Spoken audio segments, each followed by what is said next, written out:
இந்த ஸ்டேஜ் வந்து எனக்கு ரொம்ப ஒரு இம்பார்ட்டண்ட்டான ஸ்டேஜ். ஏன்னா நான் இந்த ஸ்டேஜ் ப்ளஸ் என் வாழ்க்கையில் இருக்கிற இப்போ நான் இருக்கிற ஸ்டேஜ், இந்த 2 ஸ்டேஜுக்குமே வர்றதுக்கு எனக்கு ரொம்ப நான் சொன்னால் நம்ப முடியாது. ஆனால் நான் கஷ்டப்பட்டு தான் வந்திருக்கேன். ஏன்னா கடவுள் வந்து எல்லாருக்குமே ஒரு நல்ல வாழ்க்கையை வந்து ஆசீர்வாதமாக கொடுப்பாங்க. நான் வந்து எப்பயுமே பல கோயில்களுக்கு நான் போயிட்டே இருப்பேன். எனக்கு வந்து இன்னும் நிறையா கொடுங்கன்னு கேட்குறதுக்காக நான் நிறையா கோயிலுக்கு போக மாட்டேன். எனக்கு ஆல்ரெடி கொடுத்துருக்க சந்தோஷங்களையும் எனக்கு கொடுத்துருக்க அவ்வளோ விஷயங்களையுமே நான் வந்து நன்றி சொல்கிறதுக்காக தான் நான் எப்பயுமே கோயிலுக்கு போயிட்டே இருப்பேன். மேபி அதனாலேயோ என்னவோ தெரியாது, என்னுடைய கஷ்டமான டைம்ஸில் கூட எனக்கு நல்ல சாப்பாடும் நல்ல வீடும் நல்ல குடும்பமும் நல்ல ஒரு மனைவியும் நல்ல குழந்தைங்களும் நல்ல நண்பர்களும் நல்ல ஏடிஸும் எனக்கு ஒரு நல்ல டீமும், இவங்க எல்லாருமே என்னுடைய எவ்வளோ ஒரு டஃப் சுச்சுவேஷனாக இருந்தாலும் இவங்க எல்லாருமே எனக்கு நம்பி இருந்திருக்காங்க. அதுக்கு வந்து நான் கடவுளுக்கு எப்பயுமே நான் நன்றி சொல்லிக்கிறேன். இவ்வளோ பெரிய ஸ்டேஜில் எனக்கு தனியாக நிற்கிறதுக்கு ஆக்சுவலாக நான் தனியாக நிற்கக்கூடாது. அண்ட் எனக்கு வந்து இப்போ ஒரு விஷயந்தான் ஞாபகம் வருது. நான் வந்து ஒரு ஒரு ஒரு மிகப்பெரிய படம் ஒன்று பண்ணுற மாதிரி என் லைஃப்பில் அப்படி ஒரு வாய்ப்பு எனக்கு அமைஞ்சு, ஒரு கல்யாண மண்டபத்தில் வந்து ஒரு கல்யாணம் ஆகிறதுக்கு முன்னாடி பொண்ணு தாலி கட்டுறதுக்கு முன்னாடி எந்திரிச்சு போயிட்டாங்கன்னா அந்த பொண்ணுக்கு எப்படி கல்யாணம் ஆகிறது ரொம்ப கஷ்டமோ, அந்த மாதிரி ஒரு ஒரு பெரிய ஃபிலிம் நடக்கிறது நேரத்தில் நிற்கும் போது அதுலேருந்து அதை டேக் ஆஃப் ஆகி இன்னொருத்தவங்களை நம்ப வைக்கிறது ரொம்ப கஷ்டம். அப்போ என்ன ஆகிடும்னா நம்ம காதில் விழுறது எல்லாமே ஒரே விஷயம்தான் இருக்கும். ஏதாவது சின்னதாக பண்ணுங்கள், சிம்பிளாக பண்ணுங்கள், காம்பேக்டாக பண்ணுங்கள், ஈஸியாக பண்ணுங்கள், அப்படி இப்படின்னு சொல்லி ஏதோ சொல்லிகிட்டே இருப்பாங்க. ஏன்னா அது அவங்க இன்டைரக்டாக என்ன சொல்கிறாங்கன்னா, இல்லை நீ நம்மளை வந்து ஒரு மொக்க பீஸாக வந்து பார்க்குறாங்க அப்படின்றது வந்து சொல்லாமல் சொல்லிக்கிட்டே இருப்பாங்க. பட் அந்த நேரத்தில் அது வந்து ஃபஸ்ட்டு டைம் நம்ம அந்த மாதிரி எக்ஸ்பீரியன்ஸ் பண்ணுறதா இருந்தால் அது வேறு.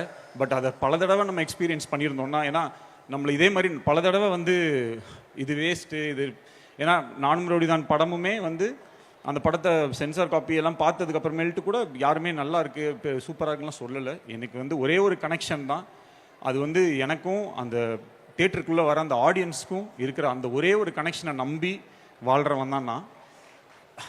அந்த நாள் வந்து ஏப்ரல் 10, அந்த நாளுக்காக நான் வெயிட் பண்ணிகிட்ருக்கேன். என்னுடைய மொத்த நம்பிக்கை, என் கதை மேலே நான் வச்சுருக்கிற மொத்த நம்பிக்கை, ஒவ்வொரு நாளும் அந்த ஷூட்டிங்க்கு நான் போகும்போது எந்த நம்பிக்கையில் போவோம், இந்த இடத்த வந்து மக்கள் ரசிப்பாங்க, என்ஜாய் பண்ணுவாங்க அப்படின்ற அந்த மொத்த நம்பிக்கையுமே அந்த 10ஆம் தேதியிலேருந்து நடக்கும் அப்படின்றது என்னுடைய belief. I want to call, எனக்கு சில பேரை வந்து ஸ்டேஜில் என் கூட இங்கே நின்னாங்கன்னா சந்தோஷப்படுவேன். முதல்ல வந்து மயில் வாகனம், என்னுடைய மயில் சார் வந்து யாருன்னா, ஆக்சுவலாக நான் முதல்ல நானும் லாடம்னு ஒரு படம் அசிஸ்டன்ட் டைரக்டராக ஒர்க் பண்ணேன்.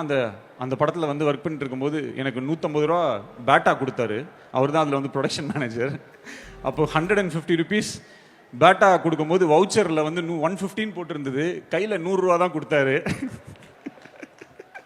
என்னடா அது 150 ரூபா போட்டுட்டு கையில் 100 ரூபா கொடுக்குறாரு அப்படின்னு யோசித்தேன். அப்போவே டிசைட் பண்ணிட்டேன், நாளைக்கு படம் ப்ரொடியூஸ் பண்ணால் இவரை கூட வச்சுக்கணும்.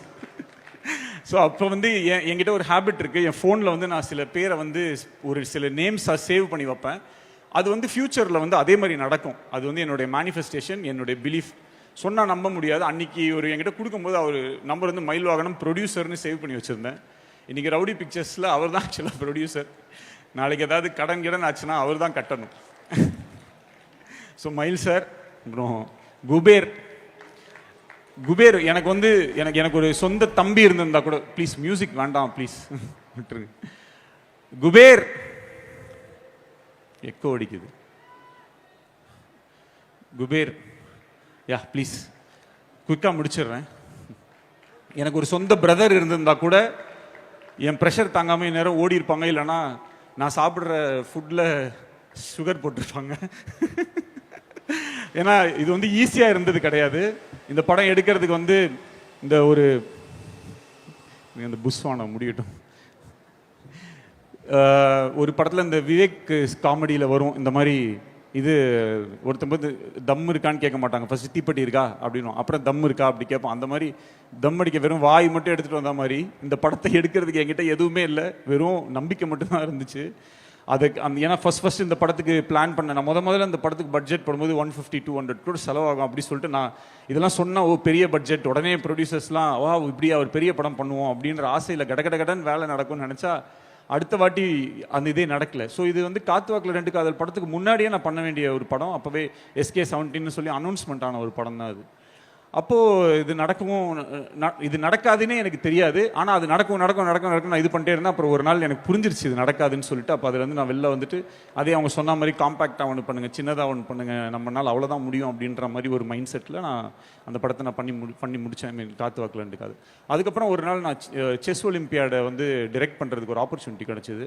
அந்த செஸ் ஒலிம்பியாடை நான் பண்ணும்போது ஒரு சின்ன விஷன், ஏன்னா நான் எல்ஐகேல வந்து நான் இது வச்சுருந்தேன், அது என்ன இந்த நேப்பியர் பிரிட்ஜுக்கு வந்து பெயிண்ட் பண்ணலாம். ஏன்னா நெக்ஸ்ட் டே வந்து சீஃப் மினிஸ்டரும் ஏஆர் ரஹ்மான் சாரும் சேர்ந்து ஒரு பாட்டில் டான்ஸ் பண்ணுறாங்க, அந்த சாங்கில் பெர்ஃபார்ம் பண்ண போகிறாங்கன்னு சொன்னோடனே இது எங்கே ஷூட் பண்ணலாம் அப்படின்னு நினைக்கும் போது நேப்பியர் பாலத்தில் வந்து இதை பண்ணால் நல்லாயிருக்கும் அப்படின்னு எனக்கு தோணுச்சு. அப்போது அந்த நேப்பியர் பாலத்தை வந்து பிளாக் அண்ட் ஒயிட்டில் வந்து பெயிண்ட் பண்ணலாம் அப்படின்றது என்னுடைய ராகினி எங்கள் ரெனேசன்ஸ் இந்த டீம் அப்போ நாங்கள் வந்து அது யோசிச்சோம். அப்போது அந்த இதை பார்க்கும்போது எனக்கு அன்றைக்கி அந்த நைட்டு வந்து அந்த shooting next day shooting night வந்து நேப்பியர் பிரிட்ஜ் ஃபுல்லாக பிளாக் அண்ட் ஒயிட் பண்ணும்போது எனக்கு திருப்பியும் அந்த எல்ஐகேயோட ஒரு ஃபீல் எனக்கு இருந்துச்சு. பட் ஆனால் அப்போ ஆல்ரெடி நான் என்னோட நெக்ஸ்ட் ஃபிலிம் கமிட் ஆயிருந்தேன். சம்டைம்ஸ் நமக்கு சில இன்ட்யூஷன்ஸ் இருக்கும், இந்த ஃபிலிம் நடக்கும், எப்படியாவது இது நடக்குமோ, இது ஒரு நடக்க போதோ அப்படின்ற மாதிரி ஒரு தோணிகிட்டே இருந்துச்சு. பட் அது வேறு மாதிரி சுற்றி வேறு மாதிரி போய் அது கடைசியில் அன்றைக்கி ஒரு சின்ன ஹோப் இருந்தது இது நடந்துடும் அப்படி சொல்லிட்டு. அப்புறம் அங்கேருந்து அப்படியே சென்னையோடைய ஃபியூச்சரிஸ்டிக், ஏன்னா ஒரு டிரெக்டராக ஒரு ஃபில்ம் மேக்கருக்கு வந்து இருக்கிற பிக்கஸ்ட் பிளெஸிங் என்னன்னா அவங்க என்ன வேணால் கற்பனை பண்ணலாம், அது வந்து நிஜத்தில் அவங்க வாழ்க்கையில் இப்போ ஒரு டிரெக்டர் ரொம்ப பெரிய பணக்காரனாக இருக்க மாட்டான், ஆனால் அவன் படத்தில் இருக்கிற சில கேரக்டர்ஸை ரொம்ப பணக்காரனாக காட்டுறது, சந்தோஷமாக காட்டுறது, ரொம்ப ஒரு நிறைய நல்ல விஷயங்களாக காட்டுறது வந்து ஒரு டிரெக்டருக்கே கிடைக்கிற ஒரு பெரிய புண்ணியம் அது. அவங்களுக்கு அந்த ஒரு ஸ்பெஷாலிட்டி இருக்குது. நம்ம என்ன வேணாலும் நம்மளோட கற்பனை எல்லாத்தையுமே சினிமாக்குள்ளே சொல்லலாம். நம்ம சொன்னோன்னா ரெயின் அப்படின்னா ரெயின் வரும், ரெயின் கட் அப்படின்னா ரெயின் கட் ஆகிடும், ட்ரெயினை பேக்கில் போக சொல்லலாம், ஃப்ரண்ட்டில் வர சொல்லலாம். இதெல்லாம் ஒரு டிரெக்டருக்கு கிடைக்கிற ஒரு கிஃப்ட். அந்த மாதிரி தான் எனக்கும். ஸோ நான் பார்க்கணுன்னு நினைக்கிற ஒரு சென்னையை நான் நினைக்கிற இந்த ஃப்யூச்சரில் இந்த உலகம் எப்படிலாம் இருக்கணும்னு நினைக்கிறது எல்லாத்தையுமே இந்த படத்தில் எனக்கு வந்து அந்த கோலிவுட் அப்படின்னு இப்போ நான் எல்லையில் நான் போகும்போது ஹாலிவுட்னு ஒரு போர்டு இருக்கும், அதே மாதிரி கோலிவுட்னு ஒரு போர்டு இருக்கணும். இந்த மாதிரிலாம் ரொம்ப ட்ரீம்ஸ்லாம் இருந்தது. அதெல்லாம் படத்துக்குள்ளே இன்கார்பரேட் பண்ணணும் அப்படின்ற ஒரு ஆசையோடு இந்த ஃபில்மை வந்து பண்ணேன். இப்போ இந்த ப்ராசஸ்க்குள்ளே போகும்போது என்ன ஆயிடுச்சுன்னா ரொம்ப டஃப் ஆகிடுச்சு. அப்போது எனக்கு ஒரு டீம் இருந்துச்சு. ஸோ இந்த பிக் ஃபில்ம் ஒன்று நடக்க வேண்டிய ஃபில்ம் ஒன்று அப்படியே டக்குன்னு ஓவர் நைட்டில் எல்லாமே மாறிடுச்சு, லைஃபே தலைகீழ மாறிடுச்சு. ஸோ என்ன பண்ணுறதுன்னு தெரியல. ஆனால் அந்த டைம்லேருந்து இப்போ வரைக்கும் சில பேர் என் கூடவே என்ன பிலீஃபில் இருந்தாங்களோ தெரியாது, என் கூடவே இருந்தாங்க. ஹரீஷ் வா. திவ்ஸ் வந்து எங்க திவ்ஸ் டக்குன்னு வா, டைம் இல்லை. திவ்ஸ் வந்து இபி பல டைம் வந்து என்ன ஆகிடும்னா நாங்கள் இப்போ டெல்லி சண்டிகர் அந்த மாதிரிலாம் ஷூட் பண்ணுவோம், ரொம்ப கஷ்டமாக இருக்கும் ஷூட்டிங். எங்களால் அந்த பேமெண்ட்ஸோ அந்த விஷயத்தெல்லாம் ஆன் டைம் பண்ண முடியாது. ஸோ பீயிங் அ கேர்ள் அவள் வந்து ஒரு இபியாக அதை ஹேண்டில் பண்ணால் அவளுக்கு வந்து அவ்வளோ மோசமாக வந்து அடுத்த நாளில் வந்து அவ்வளோ பிரச்சனைகள் இருக்கும். அதை எப்படி ஒரு ஒரு லேடியாக வந்து ஃபேஸ் பண்ணியிருப்பான்னு எனக்கு சத்தியமாக தெரியாது. Thank you this. And Parvathy Sreedharan, இவ வந்து ஃபர்ஸ்ட் 2018 இந்த படம் ஸ்டார்ட் ஆகும்போது முதல்ல எல்ஐகே அப்போ இருந்த லவ் இன்சூரன்ஸ் கார்பரேஷனாக இருக்கும்போது வந்து ஜாயின் பண்ணி அப்போலேருந்து சார் நீங்கள் ஆடியோ லான்ச்லாம் வைப்பீங்களா, ஆடியோ லான்ச் வச்சாச்சு Parvathy, please come. So thank you. இந்த படத்தில் இருக்கிற காஸ்டியூம்ஸோ இல்லை இந்த படத்தில் இருக்கிற சிஜி இந்த மாதிரி விஷயங்கள் ரொம்ப ஸ்வீட்டாக இருந்துச்சுன்னா, கரெக்டாக இருந்துச்சுன்னா இந்த credit goes to my team. And I want all my ADs here please. Binu and Prasanna வந்து பிரதீப் சார் வந்து அவங்க படத்துக்கு செலக்ட் பண்ணி வச்சிருந்த ஏடி. அவர் வந்து எப்படி செலக்ட் பண்ணியிருக்காருன்னா, இந்த ஆர்மியிலலாம் சில படத்தில் வந்து ஆர்மியில் சில சோல்ஜர்ஸை காட்டுவாங்க. அவங்க எப்படின்னா அந்த ஒரு ரொம்ப இக்கட்டான சூழ்நிலை இருக்கும், இந்த நேரத்தில் யாராவது ஒருத்தர் போய் அவங்க உயிரை கொடுத்து மொத்த பேரையுமே காப்பாற்றணும்னு ஒரு 2 பேர் இருப்பாங்க. சார் நான் போகிறேன் சார் சொல்லிட்டு போய் டமட்டமன்னு ஷூட் பண்ணி அவங்க இறந்துருவாங்க. அந்த மாதிரி ஒரு 2 பேர் தான் இந்த பினு இந்த பிரசனம். இவங்களை வந்து அவர் கண்டுபிடிச்சி வச்சிருக்காருன்னா அவருடைய புத்திசாலித்தனத்தை பாருங்க. ஜெகன் சார், செல்வா, திவாகர், ஏடிஸ்னா எல்லாம் ப்ளீஸ்டா, டைம் இல்லடா, போலீஸ் வர எதுவும் சொல்லாண்டா. லெனின், ஒன் ஆஃப் த இவனெல்லாம் பெரிய டைரக்டர் ஆகிடுவான். இப்போயே என் ஸ்டேஜில் ஒரு அடி பார்த்துருங்க.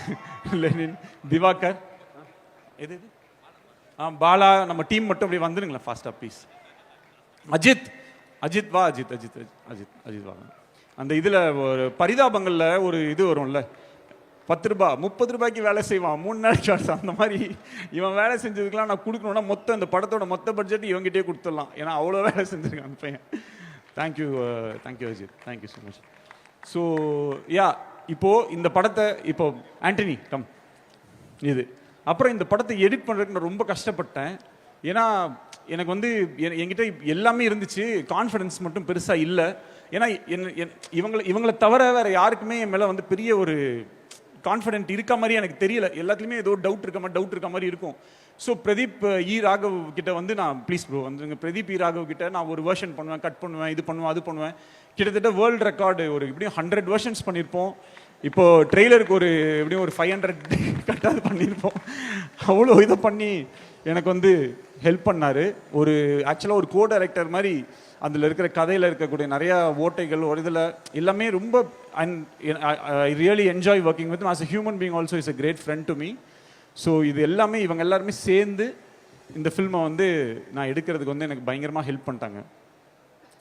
ஒரு நாள் பிரதீப் பிரதருக்கு வந்து நான் மெசேஜ் பண்ணேன், இந்த மாதிரி நான் உங்ககிட்ட உங்களை மீட் பண்ணணும் பிரதர், நான் கதை சொல்லணும் பிரதர்னு சொன்னேன்.